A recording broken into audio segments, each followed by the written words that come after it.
Samsung компани хамгийн сүүлийн үеийн эвхдэг утас Z Flip 7 авч явахад авсаарах утсыг танилцуулъя.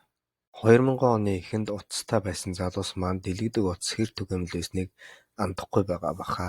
Ухаалаг утаснаас өмнө дэлгэдэг, түлхдэг, эвхдэг гэд янз бүрийн хэлбэр үйлдэлтэй утас төрөл төрлөөрөө байдаг байсан. Өнгөний сонголтын хувьд Jet Black, Blue Shadow, Coral Red гэсэн сонголтууд байхаас гадна интернетээр Samsung.com-оос авбал Mint гэсэн өнгөний сонголт авах боломжтой. Z Flip 7-нд гаднаа 4.1 инч 1048 Hz 948 их таршилтай Super AMOLED дэлгэц, дотроо 6.9 инч 2520 Hz 1080 их таршилтай Full HD+ Dynamic AMOLED 2X дэлгэцтэй. 12 ГБ-ийн санах хойтой 256 ГБ, 512 ГБ гэсэн багтаамжуудаа сонгох сонголттой бол Xiaomi компани Mix Flip, Motorola компани Razr Ultra зэрэг адилхан утаснууд нь 1 ТБ хүртэл багтаамжийн сонголтуудтай байгаа.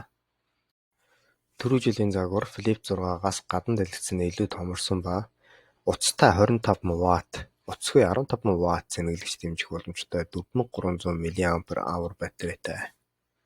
31 цаг тасралтгүй бичлэг тоглох боломжтой.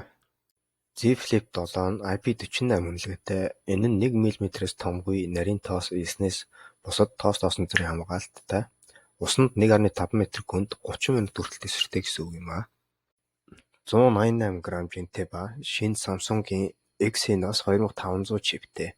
Exynos 2500 Samsung-ийн өөрсдийн үйлдвэрлэдэг чип бөгөөд Snapdragon 8 Elite чипийг CPU, GPU-ийн хүчээр арай гүйцэтгэж, хиймэл оюун ухаан дээр суурилсан үйлдэлүүд хийх, цэнгээ удаан хадгалах зэрэгт ялгаа байдаггүй, заримдаа илүү гарах ч бий.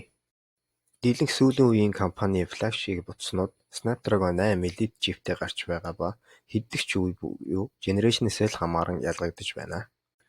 Z Flip 7 гаднаа 50 мегапиксел wide, 12 мегапиксел ultra wide, дотроо 10 мегапиксел селфи камератай. Хайрцагтаа утас, USB залгуур, SIM-ний зүйтэл ирэх бөгөөд Google, Samsung, Apple компани цэнэглэгч дагуулхаа болоод удаж байна. Samsung-ийн сүүлийн үеийн бүхий л хиймэл оюун ухаан дээр суурилсан үйлдэлүүдийг авах боломжтой.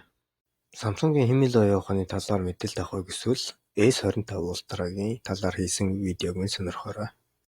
Баярлалаа. Дараагийн бичлэгээр дахин уулзцаая.